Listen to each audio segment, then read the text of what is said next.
Assalamu alaikum and welcome to Punjab Physics channel. Hope so you will be fine dear student. Today our topic of discussion is significant figures. Chapter 11 chapter first है हमारा intermediate part 1 यानी class 11 से। तो physics का जो सिलसिला जो है हमने स्टार्ट किया था, तो उसी की एक कड़ी आज हम सिग्निफिकेंट फिगर्स उसको डिस्कस करेंगे। और लेक्चर जो है उसमें हम लोग जो सिग्निफिकेंट फिगर्स होते हैं क्या होते हैं, ठीक है, फिर हम क्यों सिग्निफिकेंट फिगर्स को स्टडी करें, यानी उनकी इम्पोर्टेंस क्या है, फिर हम इनएविटेबल अनसर्टेनिटी की बात भी करेंगे। उसके अलावा दो डिफरेंट केस हैं मीटर रॉड के, उसको यूज़ करने के, तो उसको डिस्कस करेंगे। और फिर फर्दर हम कुछ उन पॉइंट्स को भी डिस्कस करेंगे जो बुक्स में मौजूद नहीं है, टेक्स्ट बुक के अंदर मौजूद नहीं है। तो हम कोशिश करेंगे कि उन पॉइंट्स को भी, दो डिफरेंट पॉइंट हैं, उनको भी हम डिस्कस करेंगे ताकि वो बच्चे जो 100% मार्क्स लेने की कोशिश करते हैं और तो उनका कॉन्सेप्ट 100% और हर तरह से कंप्लीट करवाने की कोशिश की जाए। और इसी तरह से फिर 4 रूल्स डिस्कस करेंगे हम ज़ीरो के हवाले से, यानी ये जो डिजिट ज़ीरो है इसके लिए कुछ स्पेसिफिक 4 रूल्स हैं, वो भी इसी टॉपिक में हम डिस्कस करेंगे। और एक जो है डिजिट 5, इसको हम अपनी कैलकुलेशन में किस तरह से यूज़ करते हैं, इसके 3 केसेस हम डिस्कस करेंगे, ठीक है। तो इसके अलावा फिर हमारी जो फिज़िक्स के अंदर सब्सट्रैक्शन है, डिवीजन है, मल्टीप्लिकेशन है, इन चीज़ों को भी साथ डिस्कस करेंगे और एग्जांपल्स के साथ, ताकि हर तरह से हमें वो जो कॉन्सेप्ट है 100% समझ आए। और अगर आपको वीडियो अच्छी लगी तो चैनल को ज़रूर आपने सब्सक्राइब करना है, लाइक करना है, शेयर करना है। तो चलें आज के लेक्चर की तरफ चलते हैं। तो first of all significant figures, हम इनको डिफाइन करने की कोशिश करते हैं जी।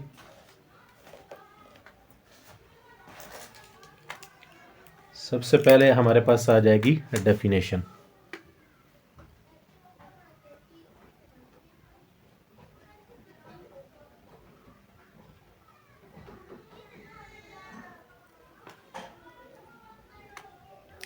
अच्छा, सिग्निफिकेंट फिगर्स की अगर डेफिनेशन देखें तो डेफिनेशन इसकी हमारे पास स्क्रीन पे आपको नज़र आ रही होगी। In any measurements the accurately known digits and the first doubtful digits are called significant figures. Definition के अकॉर्डिंग कि वो तमाम नंबर जो हमें एक्यूरेटली नाउन होते हैं और फर्स्ट डाउटफुल डिजिट जो है उसको आप सिग्निफिकेंट फिगर्स बोलते हो, ठीक है। यानी हमारे पास जो डेफिनेशन आ जाती है उसके अकॉर्डिंग डेफिनेशन में हमें दो चीज़ें पता चल गई कि ये जो नंबर है क्या है। एक तो इसमें आप ये कह लें एक्यूरेटली नॉन डिजिट्स की बात की गई है,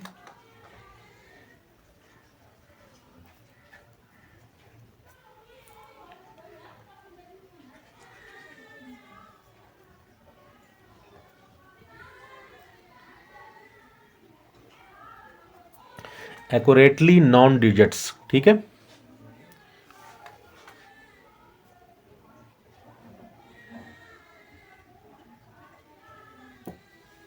एक्यूरेटली नॉन डिजिट्स और दूसरी डाउटफुल डिजिट्स।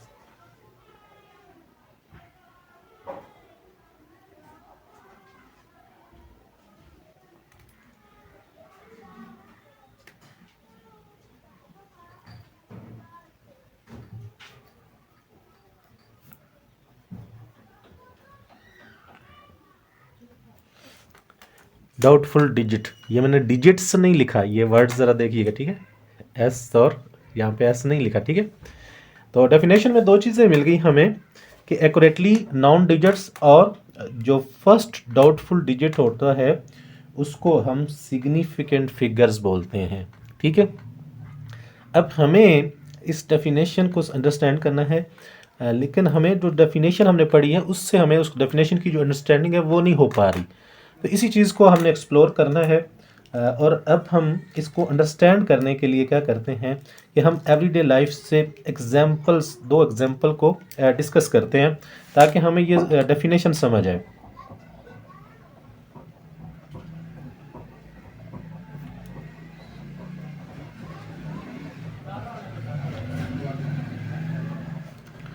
अच्छा, मैं यहाँ पे कोई दो नंबर लिख देता हूँ कोई रफ से।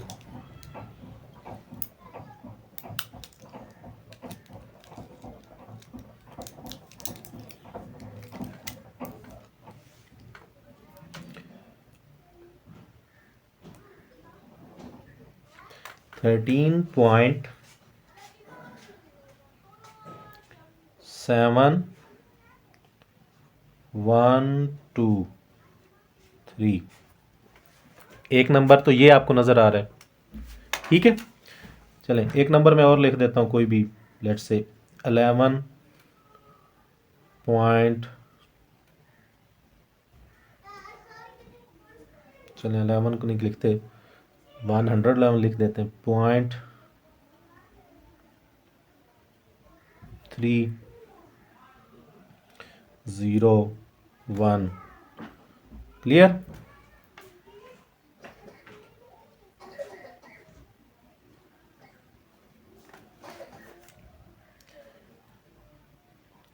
अच्छा, फिर इसी तरह से एक नंबर और लिख देते हैं। हमारे पास लेट से 0.0045। क्लियर? तो आप ये देखें,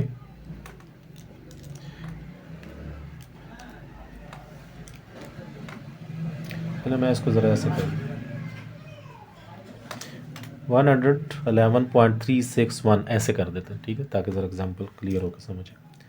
तो ये मैंने 3 नंबर आपके सामने लिख दिया है, एवरीडे लाइफ से एग्जांपल मतलब हम डिस्कस करना चाह रहे हैं ताकि हमें वो डेफिनेशन समझ आए। तो बच्चे याद रखिएगा, यहाँ पे जो 13.7123 है, इसमें नॉन डिजिट्स कौन से हैं? जितने आपके पास एग्जैक्ट नंबर हैं डेसिमल पॉइंट से पहले, ठीक है, वो आपके पास 1 2 3 4 5 6 9। ठीक है, 1 से 9 तक के जितने नंबर हैं वो आपके पास सिग्निफिकेंट होते हैं। और डेफिनेशन कहती है कि ऑल नॉन डिजिट्स, यानी एक्चुअली जो आपको करेक्ट मालूम है वो, और फर्स्ट डाउटफुल। तो अब यहाँ पे देखें कि ये जो आपके पास 13.7123 यानी एक नंबर लिखा हुआ है, तो इसमें एग्जैक्ट नॉन नंबर क्या होंगे? ये जो डेसिमल से पहले आपके पास लिखे हुए हैं ना 13, ये आपके पास एग्जैक्ट फिगर्स हैं। फिर आता है 0.71।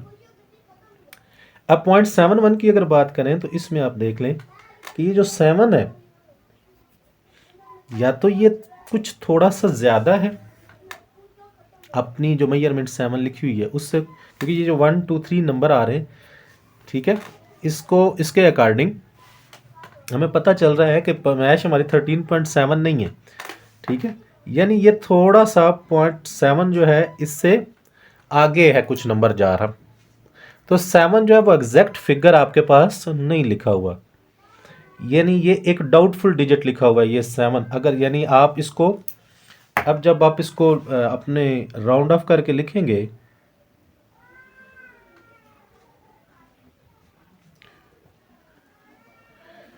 तो आप इसको कैसे लिखेंगे?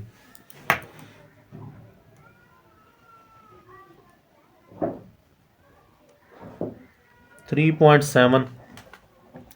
तो मुझे बताएं कि ये जो 13 है ये तो एग्जैक्ट हो गया ना, लेकिन ये जो 0.7 है, सॉरी 7, तो ये आपके पास डाउटफुल डिजिट है क्योंकि 7 के बाद कुछ नंबर चल रहे थे। ठीक है, आपने अपनी सिंपलिसिटी के लिए क्या कर दिया, उसको एक नंबर्स को इग्नोर कर दिया और आपने जस्ट लिख दिया 3.7। तो अकॉर्डिंग टू डेफिनेशन ये आपके सिग्निफिकेंट फिगर इन नंबरों में, ये नंबर थे आपके पास तकरीबन 4 to 6। तो 6 नंबर थी की कैलकुलेशन थी, लेकिन आपने जब उसका आंसर फाइनल लिखा तो वो आपने 3 डिजिट में लिखा। तो इसका मतलब है कि आपके पास जो सिग्निफिकेंट फिगर हैं वो ऑल नाउन प्रॉपर, यानी जो एग्जैक्ट फिगर है वो, और फर्स्ट डाउटफुल, ये जो नंबर है वो एक डाउटफुल डिजिट है, ठीक है। इसी तरह नेक्स्ट अगर आप देखें तो आप ये जो कैलकुलेशन है हमारे पास लिखी हुई है, इसको आप क्या कर दोगे, इसको आप लिख सकते हो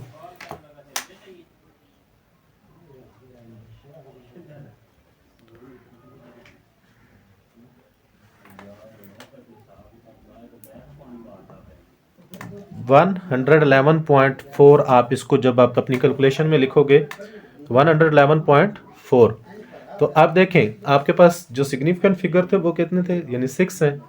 लेकिन जब आपने इसको इस तरह से लिखा तो अब सिग्निफिकेंट फिगर कितने हो गए, अब आपके पास 4 सिग्निफिकेंट फिगर हो गए, ठीक हो गया। अच्छा, अब इसमें एक देखें जो लास्ट एग्जांपल, ये एक और डिस्कस की गई मैंने, 0.0045। अब इसमें देखें कि जो सिग्निफिकेंट फिगर है वो कौन से हैं।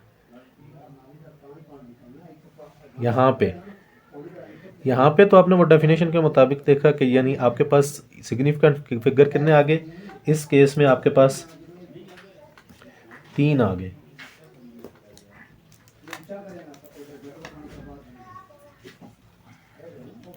तीन थे, इसमें कितने आ गए, इसमें भी 3 आ गए। अब इसमें देखें कि सिग्निफिकेंट फिगर्स कितने हैं। तो देखें आपके पास ये जो है ना 0.0045, पॉइंट के बाद के ज़ीरो, ठीक है। हम अपनी कैलकुलेशन में इनको सिग्निफिकेंट नहीं मानते, ठीक है। हमारे पास यहाँ पे सिग्निफिकेंट फिगर्स हमारे पास कितने हैं, तो हमारे पास 2 सिग्निफिकेंट फिगर होंगे, ठीक है। वो कैसे, क्योंकि हमने डेफिनेशन की थी एक्यूरेटली नाउन डिजिट्स। तो पहले तो इनका एक्यूरेटली नाउन डिजिट्स बनाए ना, कैसे बनेगी। तो एक्यूरेटली नाउन डिजिट्स आपको मतलब इस तरह से आपने बनाए कि आप पहले तो आपको साइंटिफिक नोटेशन का पता होना चाहिए। जब आप यहाँ पे साइंटिफिक नोटेशन यूज़ करेंगे तो इस नंबर को आप लिखेंगे 4.5 मल्टीप्लाई बाय 10⁻⁴ समथिंग, ठीक है। यानी यहाँ से आप ये इस पॉइंट को इधर ट्रांसफ़र करेंगे तो वो हो जाएगा 10⁻3।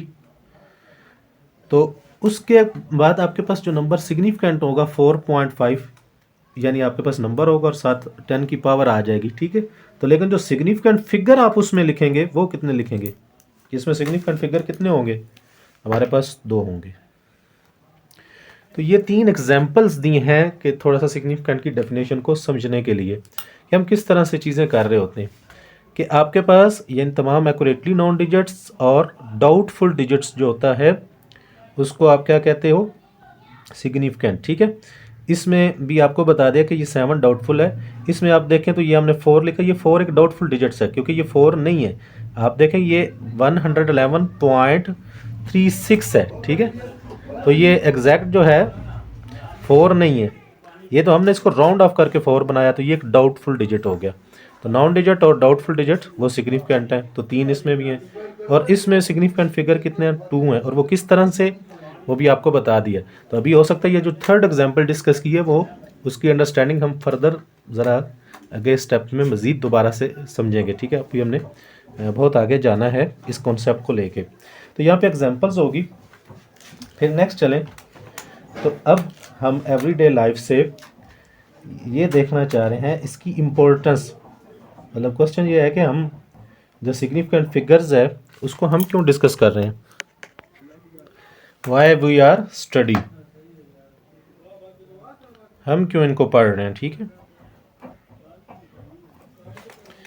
तो अब ये भी एवरीडे लाइफ से हम इसको समझते हैं कि यानी इनकी कहाँ पे यूजेस है, कहाँ पे हमारी मजबूरी बन गई या बॉन्डिंग बन गई है कि सिग्निफिकेंट फिगर्स का यूज़ है और हम उनको पढ़ना हमारी मजबूरी होगी। तो सबसे पहली चीज़ इसके अंदर आ जाती है हमारे पास इनएविटेबल अनसर्टेनिटी।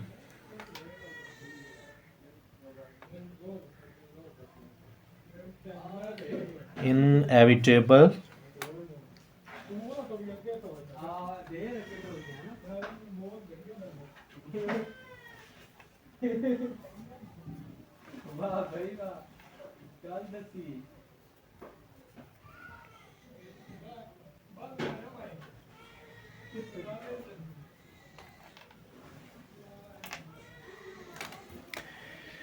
ये टेक्स्ट बुक की टर्मिनोलॉजी है, ठीक है, उसी को हमने फॉलो करना है।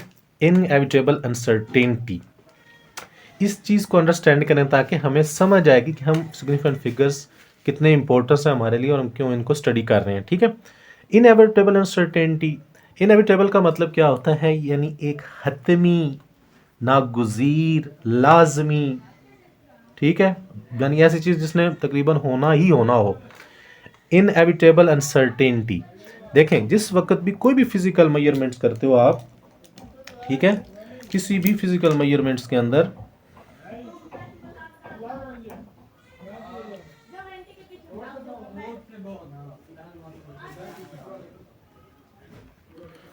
कोई भी, तो उसके अंदर एक चीज़ आती है इनएविटेबल अनसर्टेनिटी, यानी अनसर्टेनिटी किसी भी फिजिकल क्वांटिटीज़ की आप मेजरमेंट्स करें उसमें अनसर्टेनिटी पाई जाएगी, ठीक है। यानी कोई भी फिजिक्स के अंदर आप ऐसी पैमाइश नहीं है जो आपके पास 100% आ सके, पॉसिबिलिटी नहीं है, ठीक है। तो अच्छा क्यों नहीं पॉसिबिलिटी, फिर ये भी तो एक क्वेश्चन है कि हमारे पास वो क्यों नहीं हम उसकी पैमाइश कर सकते, तो उसकी एक ही रीज़न है, ठीक है। क्या रीज़न है हमारे पास, क्यों नहीं कर सकते हम,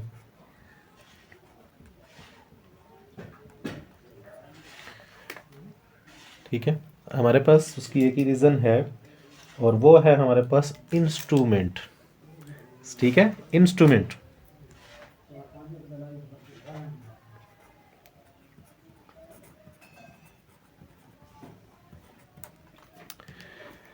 अब ये देखें कि जिस इंस्ट्रूमेंट को आप एक्सपेरिमेंट के अंदर यूज़ कर रहे हैं, ठीक है, आप उसकी कैलिब्रेशन को अगर आप देखें तो उसमें जितनी उसकी स्मॉलेस्ट डिवीजन होती है ना, यानी वहाँ तक वो इस चीज़ को मेजर कर सकता है प्रॉपर। जब भी कोई आप इंस्ट्रूमेंट जो यूज़ करते हैं अपनी मेजरमेंट्स में, जितनी उस पर स्मॉल डिवीजन होती है ना, यानी वहाँ तक वो कर सकता है, जिसको आप कह लें लीस्ट काउंट कह लें, कि जितना उसका लीस्ट काउंट होगा उतना ही उसका कैलिबर है कि वहाँ तक वो मेजरमेंट कर सकता है। उससे ज़्यादा की मेजरमेंट यानी वो या कम की मेजरमेंट वो कर नहीं सकेगा। तो ये एक बड़ी रीज़न बनती है अनसर्टेनिटी की, क्लियर। अच्छा, तो जब आप ये देखें कि आपके पास इंस्ट्रूमेंट ही ऐसा है जिसकी कैलिब्रेशन में का इशू बना हुआ है, तो उसकी रीज़न, उस रीज़न के बायस फिर जब आप पैमाइश नहीं ठीक कर सकोगे तो वो हमारे पास अनसर्टेनिटी रहेगी। इसलिए हम बोलते हैं inevitable uncertainty is present in the every physical measurements, ठीक है। तो अच्छा, अब हमें इस बात को समझने के लिए हम दो एग्जांपल्स लेंगे, ठीक है, और हम दो डिफरेंट केस जो है वो उनको डिस्कस करेंगे और वो करेंगे हम मीटर रूल के। तो यहाँ पे मीटर रूल को डिस्कस करते हैं और समझते हैं कि वो इंस्ट्रूमेंट की में क्या प्रॉब्लम आती है। मीटर रूल,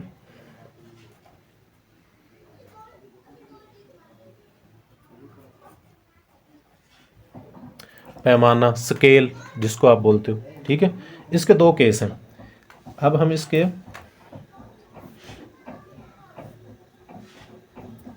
दोनों केसेस को डिस्कस करते हैं। पहले केस 1 डिस्कस करें।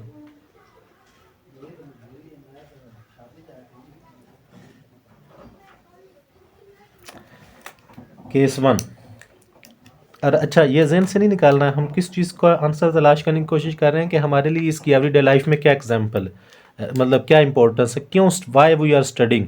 क्योंकि जो टेक्स्ट बुक ने जितनी चीज़ें डिस्कस की हैं वो हमने उस पूरे पैराग्राफ को डिस्कस करना है। तो हमारे पास पहला आता है कि मीटर रूल का केस 1 को देखें। पहले उसने बात की कि हमारे पास जो अनसर्टेनिटी है, inevitable uncertainty always present, uncertainty रहती है और क्यों रहती है उसकी रीज़न बयान कर दी कि इंस्ट्रूमेंट की वजह से। अब इंस्ट्रूमेंट की एक हम एवरीडे लाइफ से एक एग्जांपल डिस्कस कर रहे हैं, मीटर रूल, और इसके दो डिफरेंट केसेस हैं।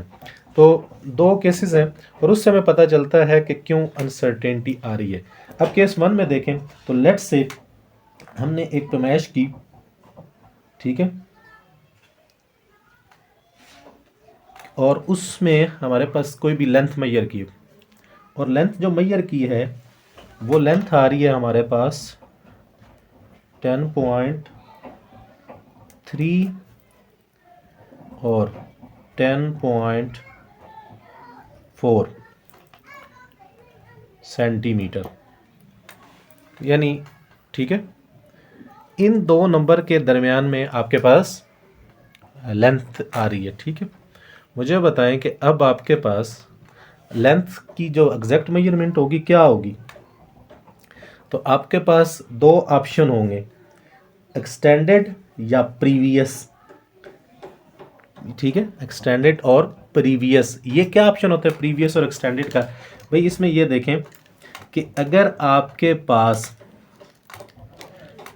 पास मीटर रूल में ये जो दो नंबर लिखे हैं 10.3 और 10.4, अच्छा प्रैक्टिकली 10.3 और 10.4 ऐसे नहीं लिखा होता। ये ज़रा अगर आप स्केल देखें तो ये हमारे पास मीटर रूल है, और मैं आपको सेंटीमीटर के यहाँ से दिखा दूं ताकि आपको ये इसका भी यूज़ प्रैक्टिकली भी पता होना चाहिए।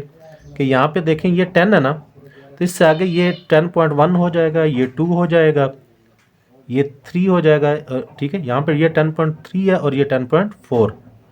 अब इनके दरमियान में कहीं पे आपके पास आपकी लेंथ आ रही है। ठीक है, 10 की बात करें, ठीक है 10.3, ये 10.3 हो जाएगी और ये 10.4।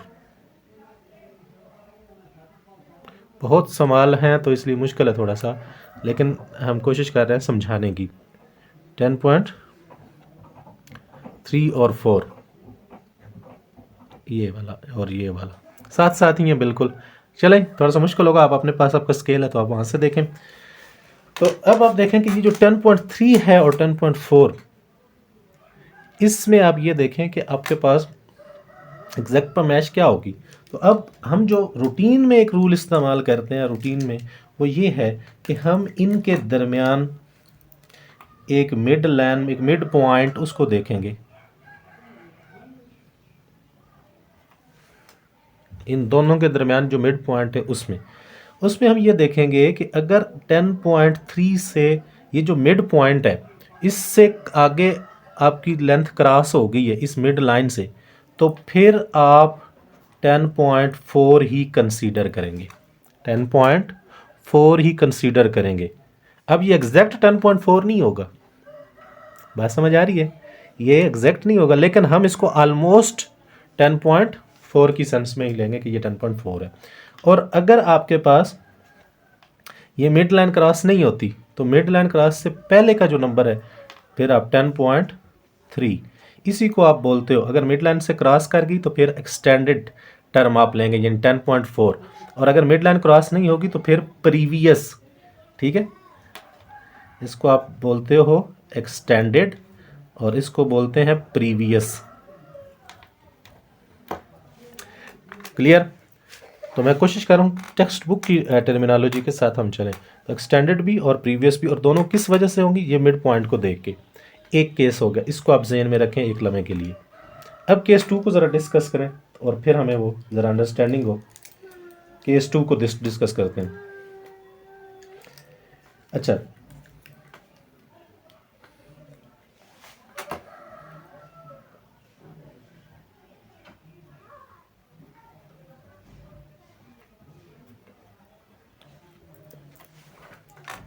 अब केस 2 में देखें तो हमारे पास लेट से कि हमने उसी मीटर रूल से या उस स्केल के साथ एक लेंथ जो है वो मेजर की है, और वो लेंथ हमारे पास आ रही है 12.7 सेंटीमीटर।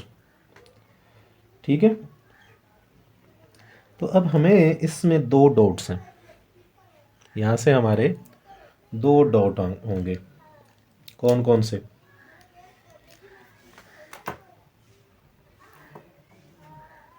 एक डॉट तो ये है कि ये जो नंबर लिखा हुआ ना 12.7, ये हो सकता है कि आपके पास 12.65 हो, इसको राउंड ऑफ करके 12.7 लिखा हो, यानी हमारे पास कोई पैमाइश आई और हमने पढ़ी और हमने देखा 12.7 लिखा हुआ है, तो क्या एग्जैक्ट 12.7 है? नहीं, इसमें दो पॉसिबिलिटी है। ये नंबर 12.65 भी हो सकता है, 12.65, दूसरा 12.75 भी हो सकते हैं।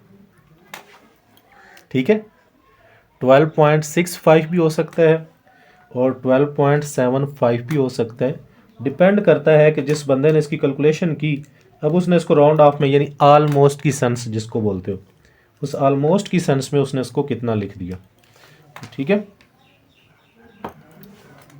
तो इसके ये दो पॉसिबिलिटीज आ गई हमारे पास। तो अब ये देखें, ये जो दोनों केसेस आपने देखें, ये केस 1 और ये केस 2, अब इसमें देखें कि एक अनसर्टेनिटी पाई जा रही है। केस 1 में भी एक अनसर्टेनिटी आ गई, एग्जैक्ट वैल्यूज हमारे पास नहीं आ रही। फिर इसी तरह से हमारे पास जब केस 2 देख रहे हैं तो उसमें भी एक अनसर्टेनिटी है, और वो कितनी आ रही है हमारे पास, यहाँ पे हम कह सकते हैं कि वो अनसर्टेनिटी जो है हमारे पास वो प्लस माइनस 0.05 सेंटीमीटर। ठीक है, जो किसके इक्वल कह लें, या इसको 0.1 कह लें,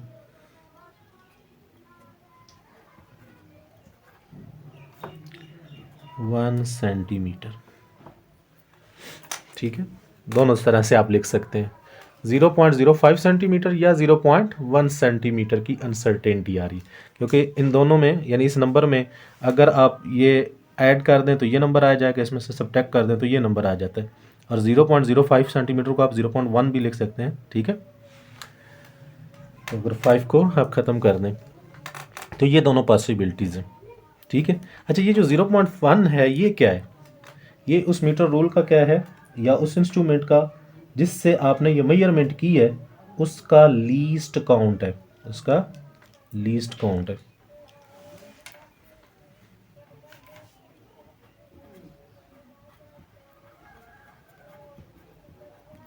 ये मैंने इसलिए यहाँ पे बोला है, ये पॉइंट इंतहाई इंपॉर्टेंट है और इसको आगे जाके हमने डिस्कस करना है, ये इस चीज़ को माइंड में रखें। यानी आप ये देखें कि इतनी जितना डिजिट लीस्ट काउंट में आ रहे हैं ना, जितने डिजिट लीस्ट काउंट में आ रहे हैं, ये जो वैल्यू जिसने लिखी थी उसने भी पॉइंट के बाद उतने डिजिट ही लिए हुए हैं। यानी जितना डेस आपके पास लीस्ट काउंट है ना, उसी हिसाब से आपके पास ये डिजिट लिखे गए हैं। ये इस बात को भी एक्सप्लोर करना है। ठीक है, तो अभी ये इतनी इसको इतना ज़हन में नहीं रखने की ज़रूरत, इधर तो अभी वैसे लिखी है ये, क्योंकि इस बात को हमने आगे डिस्कस करना है। आप सिर्फ माइंड में रखें कि हमारे पास ये जो नंबर आए थे उसके दो केसेस थे, और उन दोनों केसेस को हमने यहाँ पे लिखा कि वो प्लस माइनस होगा और वो अनसर्टेनिटी है। अब ये यहाँ से भी पता चल गया अनसर्टेनिटी है, यहाँ से भी पता चल गया अनसर्टेनिटी पाई जा रही है। अच्छा, तो अब किसी पैमाइश, अब जब हमने पैमाइश कर ली तो अब ज़रा अब आ जाए इसकी इम्पोर्टेंस पे, कि वो जिस पे हमें जो आंसर मिलेगा कि हम जो इनको पढ़ रहे हैं उसका आंसर आ जाएगा। यानी अब ये दो एग्जाम्पलें डिस्कस कर ली, तो अब ये दोनों एग्जाम्पल्स ये आपके फर्स्ट और सेकंड पैराग्राफ में डिस्कस की गई हैं। पहले ये ज़रा फर्स्ट पैराग्राफ देखें। ठीक है, तो इसमें ये इनएविटेबल अनसर्टेनिटी की बात की गई, क्लियर। फिर हमारे पास उसकी मीटर रूल की बात की गई, और उसमें जो मेजरमेंट्स थी 10.3 और 10.4 उनकी बात की गई है। फिर दूसरे पैराग्राफ के अंदर 12.7 को डिस्कस किया गया। ठीक है, यानी सेकंड केस डिस्कस किया गया, ये आप ज़रा स्क्रीन पे देखें। अब थर्ड पैराग्राफ में वो इस एक्सप्लेनेशन के बाद, इन एग्जाम्पल के बाद अब उसकी इंपॉर्टेंस बता रहा है, और इस आंसर दे रहा है इस क्वेश्चन का कि वाई वी आर स्टडी, कि हम इस टॉपिक को क्यों डिस्कस कर रहे थे। ठीक है, तो वो उसका आंसर अब क्या है कि आपके पास जब इतनी अनसर्टेनिटी पाई जाती है, आपके पास कोई भी पैमाइश यानी 100% नहीं है, तो इसीलिए फिर वो कहता है कि आपको जब आप मेजरमेंट्स करते हो तो आपको उस वक्त तक 100% आप अपनी बात नहीं पहुंचाते जब तक आप उस मेजरमेंट की एक्यूरेसी और अनसर्टेनिटी इनको बयान न करें। ठीक हो गया, दो चीज़ें।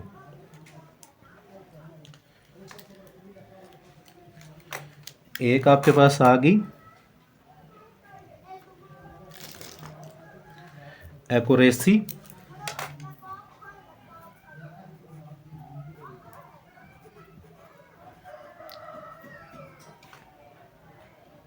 और दूसरी आपके पास आ गई अनसर्टेनिटी।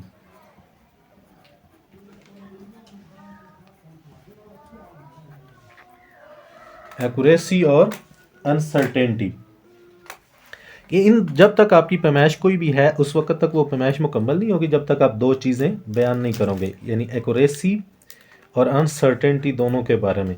और ये दोनों चीज़ें कहाँ से इंडिकेट होंगी, ठीक है, वो कहता है ये दोनों चीज़ें इंडिकेट होंगी बाय यूजिंग सिग्निफिकेंट फिगर्स। किस चीज़ का यूज़ करना है, बाय यूजिंग सिग्निफिकेंट फिगर्स। ये मैंने शॉर्ट लिखे हैं, ठीक है, सिग्निफिकेंट फिगर्स, कि जब तक आप सिग्निफिकेंट फिगर्स जो हैं उनको यूज़ नहीं करोगे तो आप अपनी इन दोनों चीज़ों के बारे में नहीं बता सकते, एक्यूरेसी के बारे में, अनसर्टेनिटी के बारे में। सिग्निफिकेंट फिगर जो हैं वो इंडिकेट करते हैं एक्यूरेसी के बारे में भी और अनसर्टेनिटी के बारे में। यानी ये जो दो केस हमने डिस्कस किए थे, ये दो केस ही हमें बताते हैं कि इस मेजरमेंट में सिग्निफिकेंट फिगर्स कितने हैं, ठीक है। इसमें देखें ये 12.75 अगर लिखा हुआ है तो इसको आप 12.7 जब लिख देंगे तो एक्चुअली आपने सिग्निफिकेंट फिगर लिखे। ये 12.65 हैं तो इसको आपने अगर 12.7 लिखा है तो आपने सिग्निफिकेंट फिगर लिखे हैं, ठीक है। यानी आपको जो मतलब के नंबर थे जो उस पैमाइश में आपने लिए उनको आप उन्हीं को सिग्निफिकेंट फिगर्स बोलते हैं ना। तो ये सिग्निफिकेंट फिगर आप क्यों यूज़ कर रहे थे, ताकि आप थोड़ी बहुत जो एक्यूरेसी है या अनसर्टेनिटी है वो आपको पता चल सके, ठीक है। यानी एक्यूरेसी के साथ आप अपने एक्सपेरिमेंट को बयान कर सकें। अब 12.65 लिखा हुआ और 12.7 लिखा हुआ, कौन सी वैल्यू आपके लिए ज़्यादा सूटेबल होगी, 12.7 को, ठीक है। और रिज़ल्ट में कोई इतना ख़ास डिफरेंस भी नहीं आएगा। बेशक ये पैमाइश थी, अगर मैं ये लिख ली तो इतना वो कोई फ़र्क नहीं आएगा। और पता भी चल रहा है कि इसमें थोड़ी बहुत अनसर्टेनिटी भी पाई जा रही है और वो डिपेंड्स करती है कि उस इंस्ट्रूमेंट का जो आप यूज़ कर रहे हैं उसकी एबिलिटी कितनी है, ठीक है, उसका लीस्ट काउंट क्या है, कहाँ तक वो मेजर कर सकता है। और उससे आगे फिर आपको थोड़ा सा यानी एक एज लेना पड़ता है सिग्निफिकेंट फिगर्स के कॉन्सेप्ट को जहन में रख के, ताकि वो आपके लिए हेल्पफुल हो। अच्छा, फिर चलें नेक्स्ट पैराग्राफ, ये जो थर्ड है उसमें उसने उसकी इम्पोर्टेंस के बारे में डिस्कस कर दिया। तो अब यहाँ पे डियर हमने देखना है dependence on measuring instrument, dependence on instruments.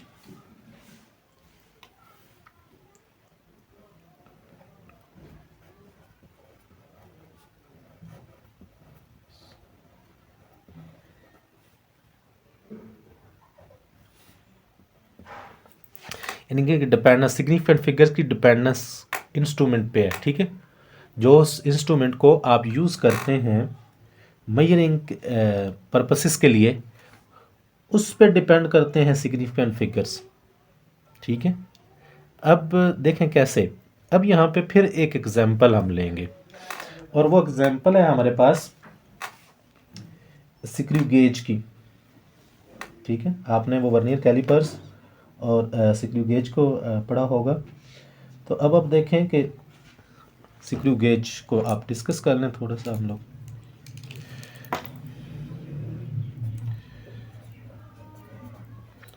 Screw gauge, अच्छा, स्क्रू गेज से अगर आप देखें तो वो आपके पास कहाँ तक मेजर कर सकता है, 1/100 सेंटीमीटर तक, ठीक है। यानी उसका जो आपके पास है लीस्ट काउंट, तो अब अगर 1/100 तक कोई चीज़ मेजरमेंट कर सकती है, 1/100 सेंटीमीटर, आप क्या है, अगर इस तरह का आपके पास कोई इंस्ट्रूमेंट है जो इतना मेजरमेंट कर सकता है, तो टेक्स्ट बुक वाला कहता है कि फिर आप क्या करें कि ये जो आपके पास मेजरमेंट आई थी ना 12.7, अब आपके पास जो आंसर आएगा वो आएगा आपके पास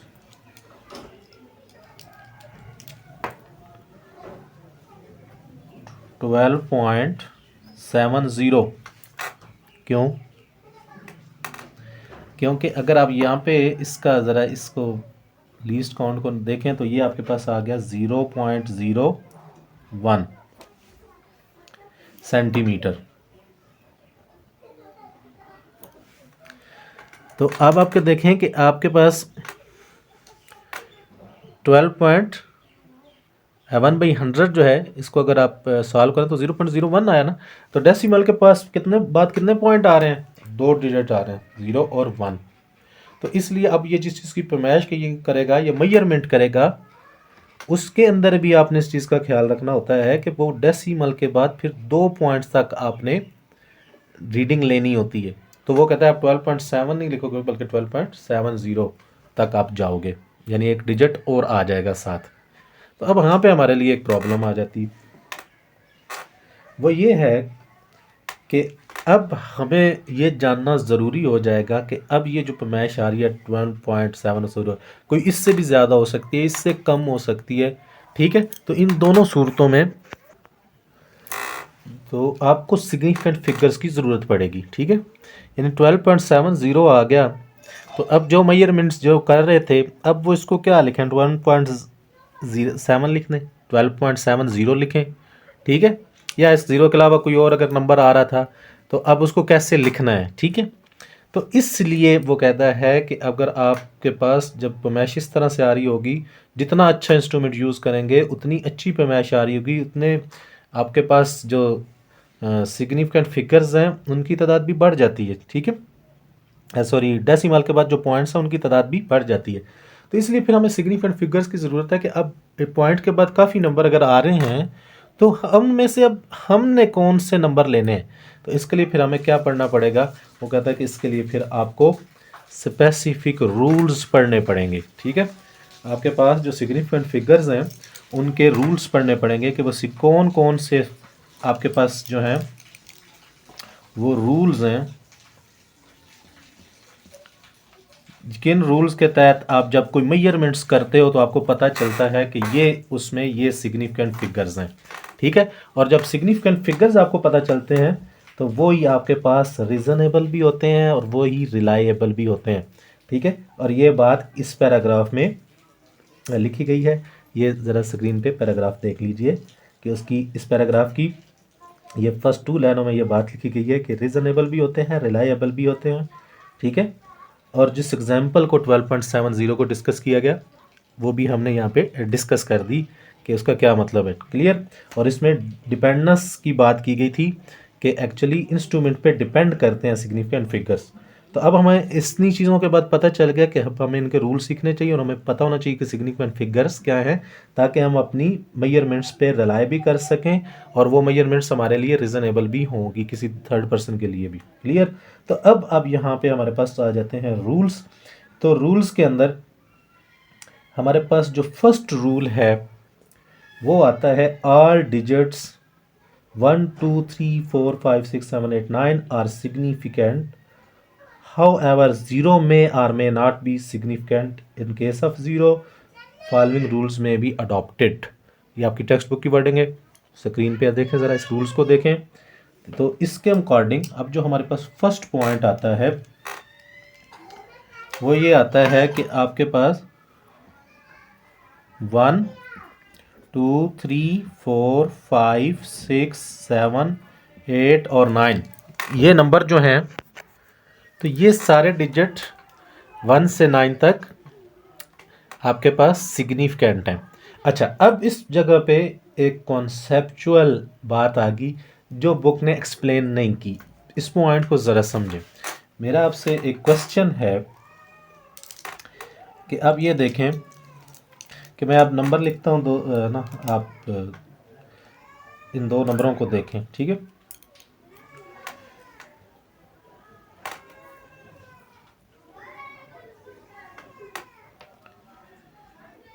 यानी 6 7 8.1। ठीक है, में मैंने एक नंबर लिख दिया 6.8 6 7 8.1। क्लियर? एक मैं नंबर और लिख देता हूँ, 6.781। ठीक है, एक मैंने नंबर लिखा है 678.1, एक मैंने लिखा है 6.781। अब यहाँ पे टेक्स्ट बुक ने एक चीज़ छोटी सी क्लियर नहीं की। अब वहाँ पे एक बात आ गई कि 1 2 3 4 5 6 7 8 9, ये क्या है, ऑल सिग्निफिकेंट फिगर्स उसने कहा है। तो यहाँ पे इन सिग्निफिकेंट फिगर्स का मतलब क्या था, ज़रा ये मुझे बताऊँ कि इनमें सिग्निफिकेंट फिगर्स कितने और इसमें सिग्निफिकेंट फिगर्स कितने। ठीक है, तो आप तो इन दोनों की जब पैमाइश लिखोगे तो उसके according all noun digits and first doubtful digits is called significant figure. Definition तो ये है। तो भाई उसमें आप ये कहेंगे कि इसमें 4 सिग्निफिकेंट फिगर्स हैं, और इसके जब मैं पूछूंगा सिग्निफिकेंट फिगर्स कितने हैं तो आप क्या कहेंगे, इसमें सिग्निफिकेंट फिगर्स कितने होंगे। Just answer it, comment section में बताइएगा। चले, हमने तो इसका आंसर देना है। तो यहाँ पे सिग्निफिकेंट फिगर्स हमारे पास 2 हैं। क्लियर। अब यहाँ पे आप थोड़ा सा चौंके होंगे, तो यहाँ पे देखें कि जिसको आपने क्या लिखना है 6 पॉइंट, आप क्या लिख देंगे, इसको 8 लिख देंगे, 6.8। तो यानी डेफिनेशन तो पूरी तब ही बननी है ना कि फर्स्ट नाउन डिजिट्स और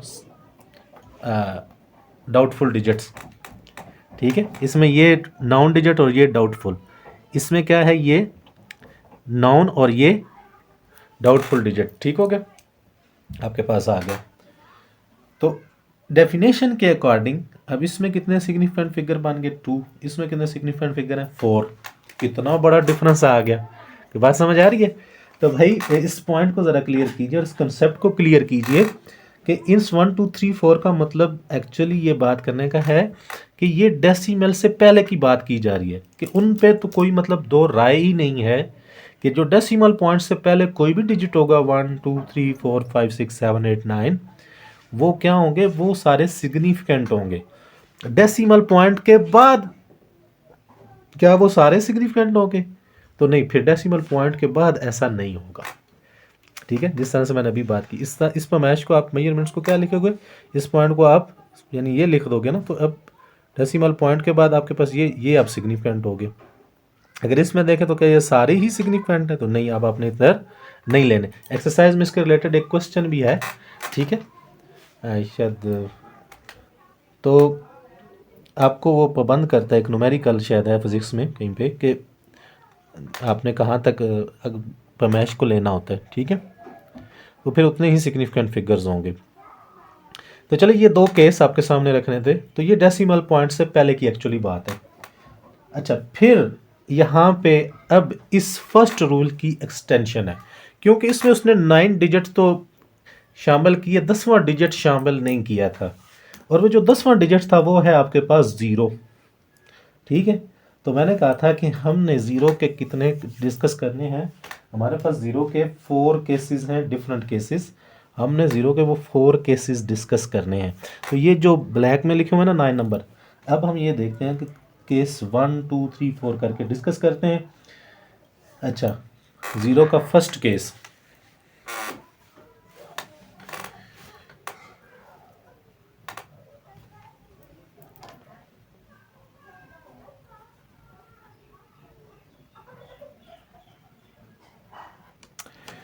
फर्स्ट केस ये है कि अगर 0 2 नंबरों के दरमियान में हो, अगर आपके पास 2 नंबर्स के दरमियान 0 होगी लिखी हुई, तो वो आपके पास क्या है, सिग्निफिकेंट है।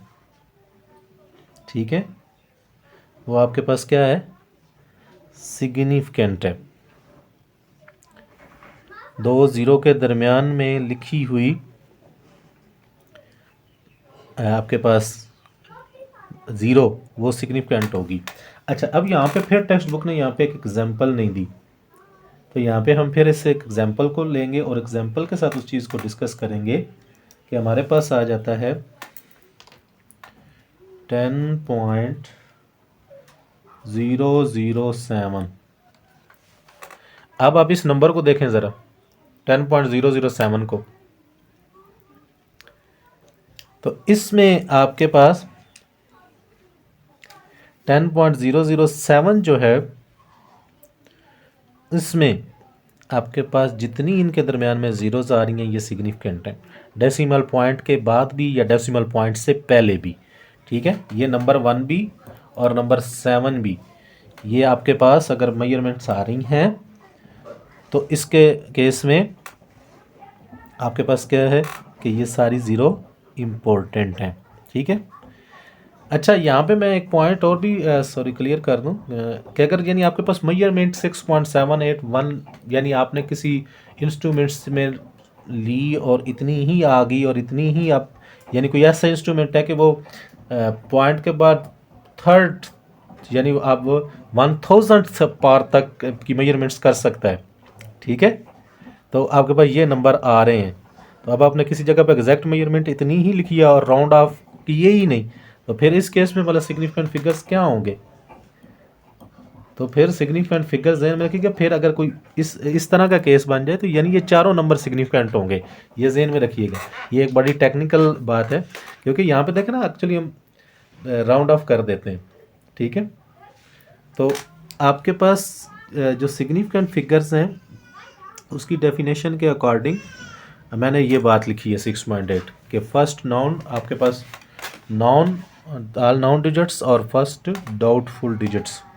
तो अब आपके पास कोई ऐसा इंस्ट्रूमेंट हो कि जो इतना एग्जैक्ट वैल्यूज़ मेजर कर रहा हो, ठीक है, पॉइंट के बाद भी 2 डिजिट 3 डिजिट या 4 डिजिट तक वो एग्जैक्ट मेजरमेंट्स कर सकता है, तो फिर ये बात डिपेंड करेगी उस इंस्ट्रूमेंट पे कि जहाँ तक वो एग्जैक्ट मेजर कर सकता है, तो जहाँ तक वो एग्जैक्ट मेजर कर सकता है वो सारी नाउन डिजिट्स जिसको आप कहेंगे यानी एग्जैक्टली नाउन डिजिट्स, वो सारे सिग्निफिकेंट फिगर्स ही कहलाएंगे।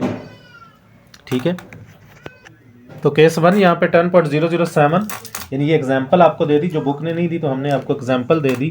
फिर नेक्स्ट आप देखें, फिर सेकंड केस है उसका। ठीक है, अब सेकंड केस में देखें तो आपके पास है कि आप अगर आपके पास जो ज़ीरो है, zero to the left of the significant figures are not significant. ठीक है, यानी मैं अब यहाँ पे एक नंबर लिखता हूँ 0.00467। अब इसके अंदर आप ये देखें कि आपके पास ये जो डेसिमल पॉइंट है, ठीक है, 0 to the left of the significant figures, यानी ये 4 6 7 ये जो हमारे सिग्निफिकेंट फिगर्स हैं इनकी लेफ्ट साइड पे ये जो ज़ीरोज़ आ रही हैं, ठीक है, ये या डेसिमल पॉइंट के बाद ज़ीरो और फिर नंबर्स आ रहे हैं, तो ये ज़ीरो हमारे पास सिग्निफिकेंट नहीं है। क्लियर? सेकंड रूल क्या है, ये आपकी स्क्रीन पे आपको नज़र आ रहा होगा। फर्स्ट रूल फर्स्ट रूल था, a zero between two significant figure is itself significant. लेकिन अब ये दूसरा रूल है, स्क्रीन पे ज़रा देखें, zero to the left of the significant figures are not significant.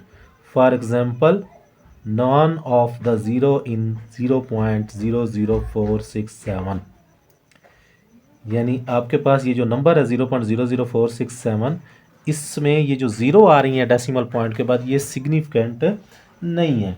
ठीक है, इसी तरह आप एक और एग्जांपल देख लें कि अगर मैं स्टार्ट पे कुछ ज़ीरो लिख दूं और फिर नंबर लिख दूं 02.59, तो इसमें भी देखें कि ये जो आपका नंबर है 2, इससे पहले जो ज़ीरो लगाइए ये भी सिग्निफिकेंट ज़ीरो नहीं है, यानी सिग्निफिकेंट जो फिगर है उनके लेफ्ट साइड पे अगर कोई ज़ीरो आ रही है तो वो ज़ीरो काउंट नहीं होगी।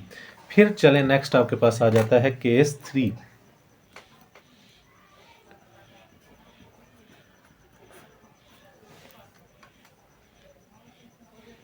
केस 3 में आपके पास आता है 0 to the right of the significant figure may और मे नॉट बी सिग्निफिकेंट। अब आपके पास जो सिग्निफिकेंट फिगर्स हैं उसकी राइट साइड पे ज़ीरो आ गया, तो वो आपके पास इम्पोर्टेंट होता भी है बाज़ दफ़ा और बाज़ दफ़ा इम्पोर्टेंट नहीं होता। ठीक है, in a decimal fraction 0 to the right of the significant figures are significant, यानी आपके पास एक नंबर है 3.570, तो इसमें देखें कि आपके पास जो सिग्निफिकेंट फिगर्स हैं यानी 3 है, 0.5 है, 7 है, और इसकी राइट साइड पे क्या आ रहा है, आपके पास 0 आ रही है राइट साइड पे, सिग्निफिकेंट फिगर की राइट साइड पे। तो ये 5 और 7 के बाद ये चीज़, तो इसमें आप ये देखें कि आपके पास जो ये चीज़ आ रही है ना 3.570, तो यहाँ पे ये 0 जो है वो सिग्निफिकेंट है, 0 आपकी राइट साइड पे। क्लियर?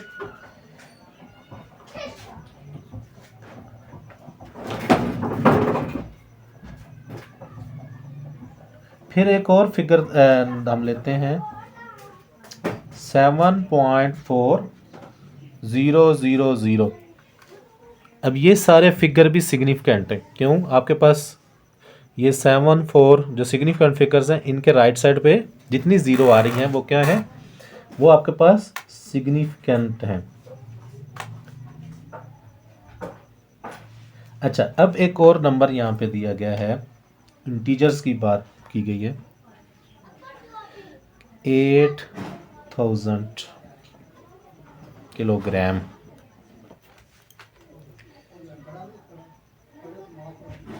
अब इसमें बताएं कि अब इसमें 0 सिग्निफिकेंट्स हैं या नहीं।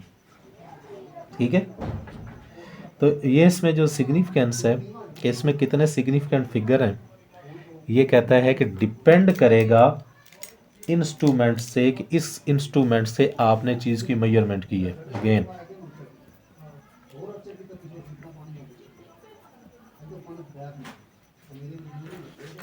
इंस्ट्रूमेंट पे डिपेंड करेगी ये बात, कि अगर आपके पास इंस्ट्रूमेंट जो है वो ऐसा है जो 1 किलोग्राम तक की मेजरमेंट्स कर सकता है, ठीक है, यानी उसका लीस्ट काउंट कितना है, 1।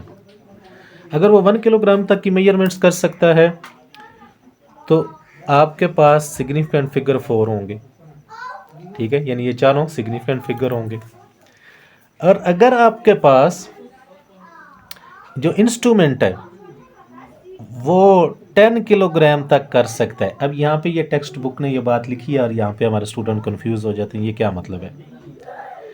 तो अगर यहाँ पे 10, मैं फिर इसको समझाता हूँ, ज़रा एक दफ़ा हम टर्मिनोलॉजी को देख लें, कि अगर 10 से आप इसको डिवाइड कर दें, 10 अगर तक ये मेजरमेंट्स कर सकता है इंस्ट्रूमेंट, तो आपके पास सिग्निफिकेंट फिगर 3 होंगे।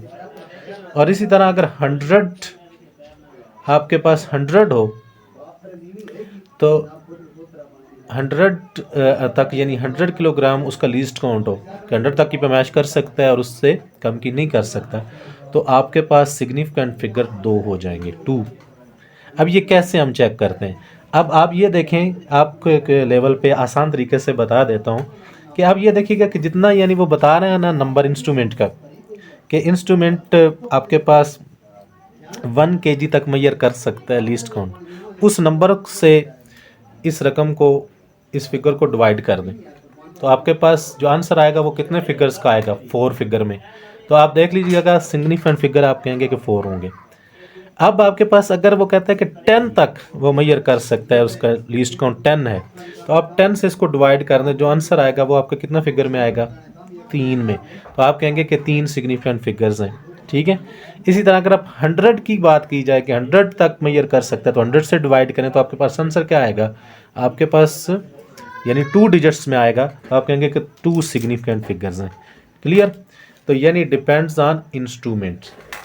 तो ये चीज़ यहाँ पे इस पैराग्राफ में लिखी हुई है, ज़रा यहाँ पे आप इसको देख लें।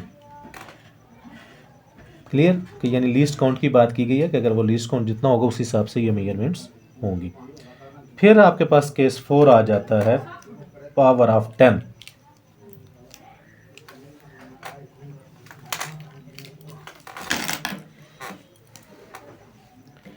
सॉरी, केस 4,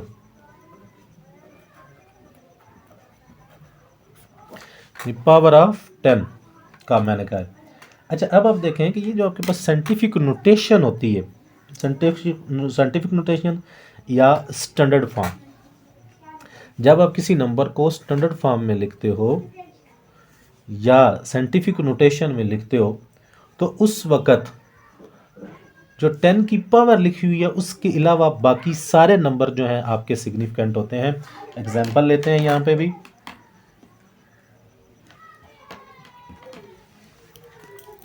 एग्जाम्पल ये नंबर देखें ज़रा, मैं एक नंबर लिख रहा हूँ 8.70 मल्टीप्लाई बाय 10⁻⁴। अब इसमें देखें कि 8.70 मल्टीप्लाई बाय 10⁻⁴, इसमें ये जो चीज़ है आपके पास ये, ठीक है, 10⁻⁴, यानी ये जो 10 की पावर आएगी आपके पास, ये सिग्निफिकेंट फिगर में शामिल नहीं होगी, ठीक है। और आपके पास इसके अलावा जितने नंबर होंगे वो आपके पास सिग्निफिकेंट होंगे, जैसे 8.70, ये तीनों सिग्निफिकेंट फिगर्स होंगे। क्लियर। फिर आपके पास आ जाता है, यहाँ तक तो हमने फर्स्ट रूल और उसकी सब हेडिंग्स को डिस्कस किया है। जो 4 केसेस थे वो हमने यहाँ पे कवर कर लिए। अब नेक्स्ट चलते हैं, तो हमारे पास आ जाती है चीज़, सेकंड रूल है एक्चुअली मल्टीप्लिकेशन का, ठीक है। मल्टीप्लिकेशन यानी मल्टीप्लिकेशन एंड डिवीजन।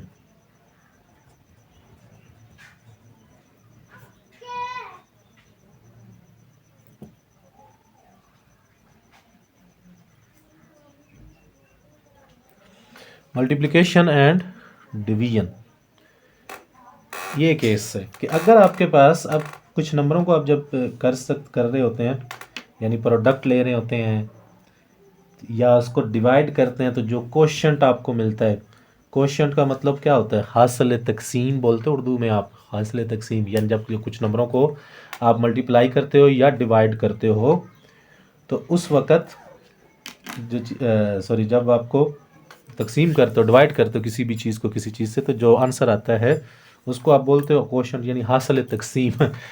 मैं जो उर्दू मीडियम के बच्चे होते हैं बस दफ़ा उनको नहीं पता होता, तो उनके लिए ठीक है। तो आपके पास ये देखें कि आपने ये देखना है कि जब मल्टीप्लिकेशन और डिवीजन का केस है, उसमें आपने ये देखना है कि जितने भी नंबर, ठीक है, प्रोडक्ट में आपके पास प्रोडक्ट में है या डिवाइडिंग हो रही है, ये कुछ भी हो रहा है, मल्टीप्लिकेशन और डिवीजन का कोई भी तरीका है आपके पास, तो उसके अंदर आपने देखना है कि वो फैक्टर जिसके पास least number of significant figures हैं, वो फैक्टर जिसमें least number of significant figures हैं, आपने जितनी उनकी तादाद होगी ना, आंसर में वो ही लिखना है। अब ये बात आपको यहाँ पे शायद समझ नहीं आई, एग्जाम्पल लेते हैं ताकि ये बात समझ आए। एक एग्जाम्पल ले लेते हैं, हमारे पास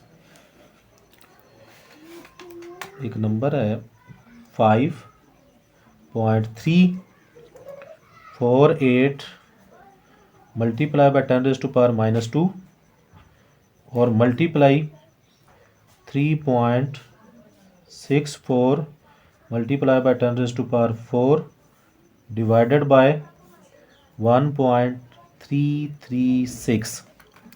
क्लियर। और इसका जो आंसर है हमारे पास वो आता है 1.457698 मल्टीप्लाई 10⁻³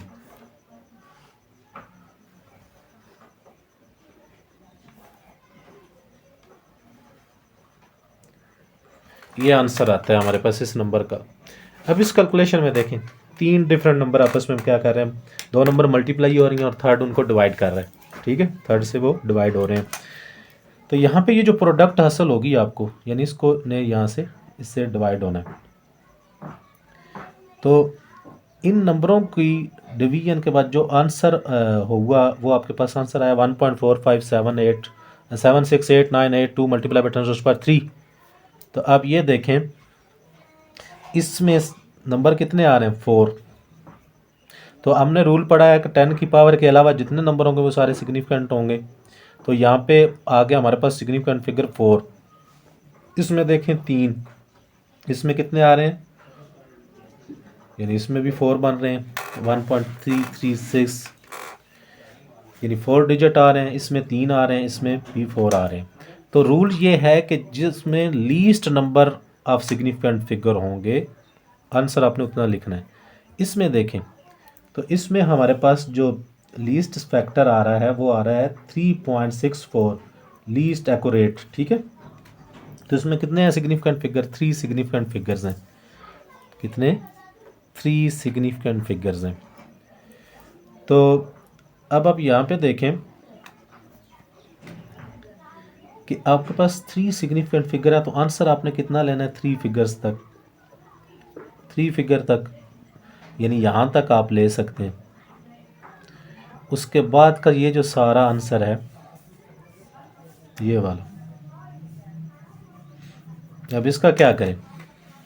और यही वो पॉइंट है जो मैंने पहले पॉइंट बोले थे ना कि 1 2 3 4 5 6 7 8 9 की बात की गई है कि वो कहता है कि वो सिग्निफिकेंट है। तो उसका मतलब क्या था सिग्निफिकेंस का? कि वो सारे सिग्निफिकेंट हैं लेकिन पॉइंट से पहले पहले, पॉइंट के बाद ज़रूरी नहीं कि सारे सिग्निफिकेंट हों हर टाइम। ठीक है, एवरी टाइम ऐसा नहीं होगा, बल्कि क्या है यहाँ पे ये डाउट है। अच्छा, अब यहाँ पे हमें एक प्रॉब्लम आ गई कि ये इतनी बड़ी कैलकुलेशन लिखी हुई है और हमें बताया गया था कि 10 की जो पावर है उसके बाद वाले सारे सिग्निफिकेंट होंगे। तो अब क्या ये सारे सिग्निफिकेंट हैं? तो नहीं भाई, ये सारे सिग्निफिकेंट नहीं होंगे। तो क्या आपको क्या करना पड़ेगा? आपको इस केस में देखना पड़ेगा कि आपके पास जो लीस्ट फैक्टर है वो ये 3.64, इसमें कितने थे? सबसे कम छोटे वाले नंबर कितना था? वो 3 नंबरों का नंबर है। ठीक है, 3 उसमें सिग्निफिकेंट फिगर है। तो इसमें जितने आंसर आपको उतना होना चाहिए। तो इसका मतलब हमारे पास जो आंसर है वो क्या होना चाहिए? 1.45 यहाँ तक होना चाहिए और आगे ये नंबर ख़त्म हो जाने चाहिए। अब इन नंबर में अगर ख़त्म करने हैं तो वो कहते हैं अब ये नंबर कैसे ख़त्म होंगे? अब ये एक फिर प्रॉब्लम आ गई और इस प्रॉब्लम के सलूशन के लिए हमारे पास 3 केसेस हमें पढ़ने पड़ेंगे इन नंबरों को ख़त्म करने के लिए। अब वो 3 नंबर कैसे हैं? 3 केस क्या हैं? वो तीनों केसेस 5 के हैं, उनको हमने पढ़ना है राउंड ऑफ के लिए। राउंड ऑफ कैसे किया जाता है नंबरों को, क्लियर? तो यहाँ पे अब एक लम्हे के लिए इस यहाँ पे रुकें और इसका देखते हैं कि एग्जैक्ट आंसर क्या हम फिर लिखते हैं अपने रूल्स के बाद। तो यहाँ पे हमने देखना है राउंड ऑफ के रूल्स। ठीक है, 3 केस पढ़ेंगे।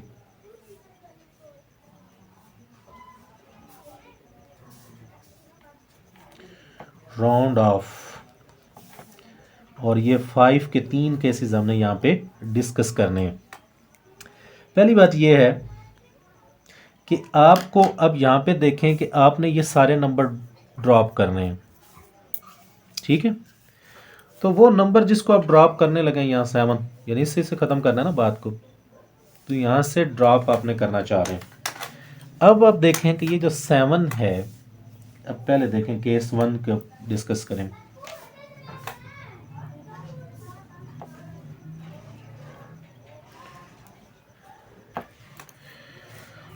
ठीक है, यानी आपका जो नंबर है वो क्या हो? If the first digit dropped is less than 5, the last digit retained should remain unchange.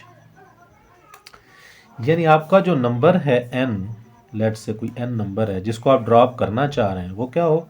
Less than 5 हो, 5 से कम हो। तो इस सूरत में आप क्या करेंगे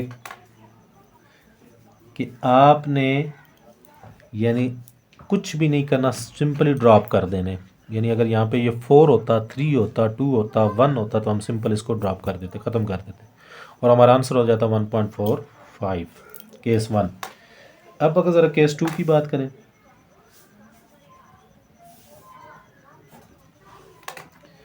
अगर आपका नंबर जो है वो 5 से बड़ा हो, ठीक है, तो 5 से बड़ा हो तो तब क्या होगा?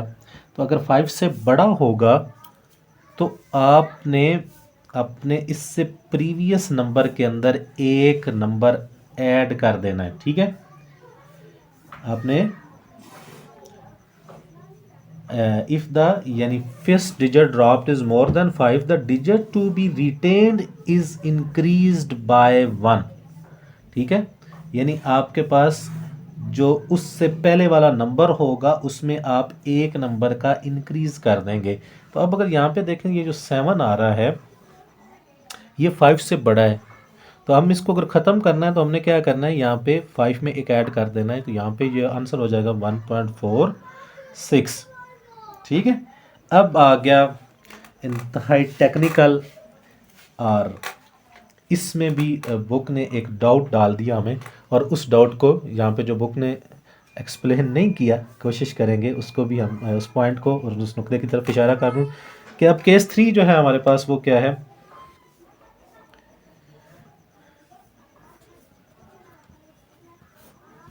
केस 3 कि आपके पास नंबर ही 5 हो,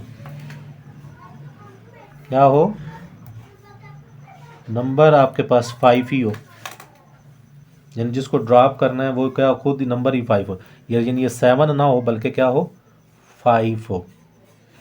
तो उसमें आपने ये देखना है, उसमें आपने दो फिर चीज़ें देखनी हैं, इवन एंड ऑड। इवन और ऑड का केस देखना है। ठीक है, आपने ये देखना है कि अगर आप 5 यहाँ पे अगर 5 होता यानी 7 ना होता, तो इससे पहले वाला जो नंबर है वो क्या है, इवन है या ऑड है। ठीक है, अगर तो वो इवन नंबर है, ठीक, इवन और ऑड के केस में, तो इवन और ऑड के केस में यानी अगर 5 से पहले नंबर जो है वो इवन नंबर है, तो आप क्या करेंगे, उससे पहले 5 को वैसे ड्रॉप करेंगे, आप नंबर में एडिशन नहीं करेंगे। और इसमें एग्जांपल दे दूं आपको ताकि ज़्यादा अच्छी तरह क्लियर हो जाए। हमारे पास एग्जांपल है 73.650। अब इसमें देखें कि हमने 5 से अगर ड्रॉप करना है तो 5 से पहले एक इवन नंबर आ रहा है, तो इवन नंबर में हम क्या करेंगे, एडिशन नहीं करेंगे बल्कि इसको लिख देंगे 73.6। ठीक है, यानी इवन नंबर आ गया ना, तो इवन नंबर को आपने उसमें एडिशन नहीं करनी। क्लियर।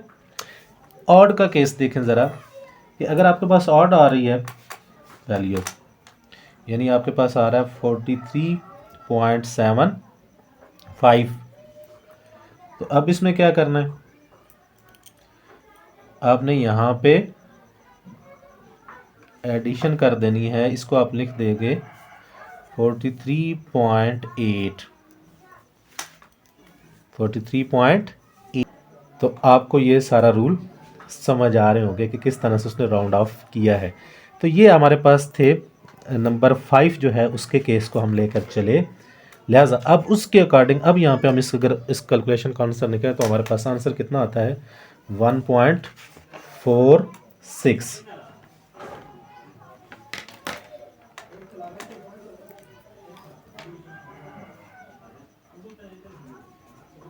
मल्टीप्लाई बाय 10⁻³ ठीक है। अच्छा, फिर नेक्स्ट देखें तो नेक्स्ट आपके पास आ जाता है एडिशन एंड सब्ट्रैक्शन, और ये एक्चुअली रूल 2 की ही सब हेडिंग है। रूल 2 को हम डिस्कस कर रहे थे, तो उसने पहला केस उसमें आ गया मल्टीप्लिकेशन एंड डिवीजन, और रूल 2 की जो सब पॉइंट आप कह लें है, या तीसरा रूल आप कह लें, चलें बाय मिस्टेक में ना कह दूँ, कर दूँ 1 2, और अच्छा तीसरा रूल है, तो वो तीसरे रूल में क्या है, एडिशन एंड सब्ट्रैक्शन।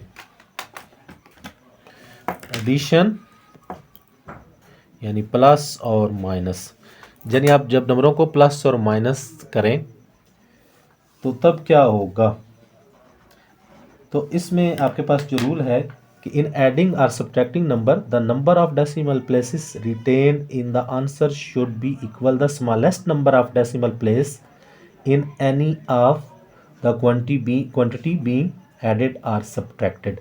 स्क्रीन पे देखें ज़रा, जो टेक्स्ट बुक का पैराग्राफ आपको क्या बता रहा है, वो ये कह रहा है कि जब आप उसको ऐड करते हैं नंबरों को और सब्ट्रैक्ट करते हैं, तो जो सबसे लीस्ट नंबर होगा जिसमें सबसे स्मॉलेस्ट डेसिमल प्लेसेस होगी, सॉरी जिस नंबर में डेसिमल प्लेसेस कम होंगी, ठीक है, आपने आंसर में उतना आंसर आपने लिखना है, ठीक है, उसके इक्वल।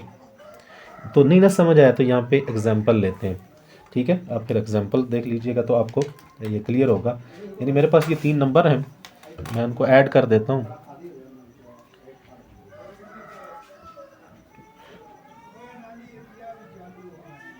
3.42 0.003। अब जो इसका आंसर आएगा हमारे पास वो आता है 75.523। ये आपका आंसर है। लेकिन आप इसको किस तरह से लिखोगे, यानी हमारे सिग्निफिकेंट फिगर्स कितने लिखेंगे हम इसमें? तो हमारे पास रूल के मुताबिक डेसिमल पॉइंट के बाद हमने देखना है कि कितने नंबर किस में कम है। इसमें देखें तो इसमें कितने हैं 1, इसमें देखें तो आपके पास आते हैं 2, इसमें देखें डेसिमल पॉइंट के बाद तो 3 नंबर, तो सबसे कम किस में आ रहे हैं इसमें। तो जितने जो सबसे कम वाला होगा उसके इक्वल आपने आंसर लिखना है। तो हमारा आंसर क्या होगा 75.5, यानी इसमें डेसिमल पॉइंट के बाद एक डिजिट आ रहा है तो हमारा ये आंसर होगा। हम भी आंसर में डेसिमल पॉइंट के बाद एक डिजिट तक जाएंगे। क्लियर होगा। इसी तरह से एक और एग्जांपल उसने डिस्कस की है, चलो वो हम यहाँ पे नहीं डिस्कस करते, इसी के लेक्चर को तमाम करते हैं। तो यहाँ तक हमारे आपके जो थी सिग्निफिकेंट फिगर्स वो सारे रूल्स हमारे हो जाते हैं, ठीक है, कंप्लीट। और किसी का कोई फर्दर क्वेश्चन हो सिग्निफिकेंट फिगर के रिलेटेड तो वो आप कमेंट सेक्शन में पूछ सकते हैं। तो हमने इसमें तमाम देखा कि जो सिग्निफिकेंट फिगर्स हैं वो क्या हैं, डेफिनेशंस, एग्जांपल्स, मीटर रूल के केसेस, दोनों केसेस को, ज़ीरोज़ के 4 केसेस क्या हैं, नंबर 5 की जो राउंड ऑफिंग के केसेस क्या हैं, राउंड ऑफ करने के, और इसी तरह हमने जो मल्टीप्लिकेशन और एडिशन, सब्ट्रैक्शन, इनके बेसिक रूल्स हैं तो उसमें सिग्निफिकेंट फिगर्स को किस तरह से मद्देनज़र रखना है वो सारे पॉइंट्स हमने डिस्कस किया। और हमने उन 2-3 पॉइंट्स को भी डिस्कस किया जहाँ पे जिसमें टेक्स्ट बुक में हमारे बच्चे कंफ्यूज होते हैं या उन्हें वो क्लियर नहीं थे, ठीक है। तो जिस तरह मैं जो आपकी 0 का नंबर 1 केस है उसमें उन्होंने एग्जाम्पल टेक्स्ट बुक ने नहीं दी, तो मैंने आपको वो एग्जाम्पल यहाँ पे दी थी, ठीक है। तो इसी तरह से कोशिश करें कि आपने लेक्चर को मुकम्मल प्रिपेयर करना है ताकि आपका रिज़ल्ट जो है वो 100% आए। मुझे दीजिए इजाज़त। अल्लाह हाफिज़।